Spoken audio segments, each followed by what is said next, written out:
નમસ્કાર દર્શકો, પ્રથમ ન્યૂઝ ચેનલમાં આપનું સ્વાગત છે। રજૂ છે આજના સૌથી મોટા અને તાજા બ્રેકિંગ ન્યૂઝ। ચાલો શરૂ કરીએ આજના મુખ્ય સમાચારો સાથે।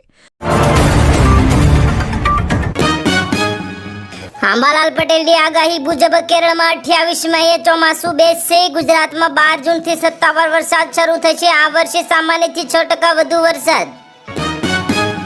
હવામાન વિભાગની આગાહી મુજબ બંગાળની ખાડીમાં લો પ્રેશર સક્રિય થયું। 2 મેથી દક્ષિણ ગુજરાતમાં પ્રી મોન્સૂન વરસાદની શક્યતા।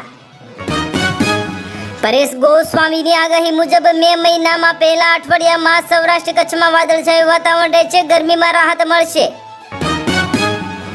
આઈએમડી એલર્ટ આજે અમદાવાદ 43 સેલ્સિયસ, રાજકોટ 43 સેલ્સિયસ અને સુરત 38 સેલ્સિયસ। આવતીકાલથી તાપમાનમાં 3 સેલ્સિયસ ઘટાડો થવાની સંભાવના। સાયક્લોન અપડેટની વાત કરીએ તો બંગાળની ખાડીમાં કોઈ ચક્રવાતનો ખતરો નથી। 15 મે સુધી ગુજરાતનો દરિયો શાંત રહેશે। પ્રધાનમંત્રી મોદીએ વારાણસીથી પ્રધાનમંત્રી કિસાનનો 23મો હપ્તો જાહેર કર્યો। 9.7 કરોડ ખેડૂતોને 20,500 કરોડ ડીબીટી દ્વારા જમા કરવામાં આવ્યા। પ્રધાનમંત્રી મોદી આજે બનારસ પુણે અમૃત ભારત એક્સપ્રેસને લીલી ઝંડી આપશે। ગરીબો માટે નોન એસી આધુનિક ટ્રેન શરૂ કરવામાં આવી। કેન્દ્ર સરકાર દ્વારા ઉજ્જવલા યોજના 3.0 યોજનાની લોન્ચ। 75 લાખ નવા એલપીજી કનેક્શન મફત અપાશે। પહેલો સિલિન્ડર પણ ફ્રી મળશે।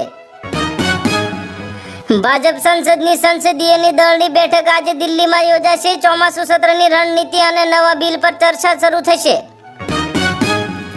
રાહુલ ગાંધી આજે પશ્ચિમ બંગાળમાં ચૂંટણી રેલી સંબોધશે। બીજા તબક્કાના મતદાન પહેલા પ્રચાર તેજ બન્યા। ગુજરાત સ્થાનિક સ્વરાજ્યની ચૂંટણી ભાજપે 15 મહાનગરપાલિકા, 76 નગરપાલિકા અને 31 જિલ્લા પંચાયત જીતી। કોંગ્રેસે 3 નગરપાલિકા, 2 જિલ્લા પંચાયત સુધી સીમિત। અમદાવાદ મહાનગરપાલિકામાં ભાજપનો ભવ્ય વિજય। 162માંથી 144 બેઠકો જીતી। કોંગ્રેસે 14, આમ આદમી પાર્ટી માત્ર 3 બેઠક અટકી। સુરત મહાનગરપાલિકાની ભાજપે 120માંથી 116 બેઠકો જીતી, ક્લીન સ્વીપ કર્યો અને વડોદરામાં 76માંથી 69 બેઠકો પર કબજો કર્યો। રાજકોટમાં મહાનગરપાલિકાનું પરિણામ સામે આવ્યું। ભાજપ 72માંથી 68 બેઠકો જીત્યું। સીએમ ભૂપેન્દ્ર પટેલે જનતાનો આભાર માન્યો।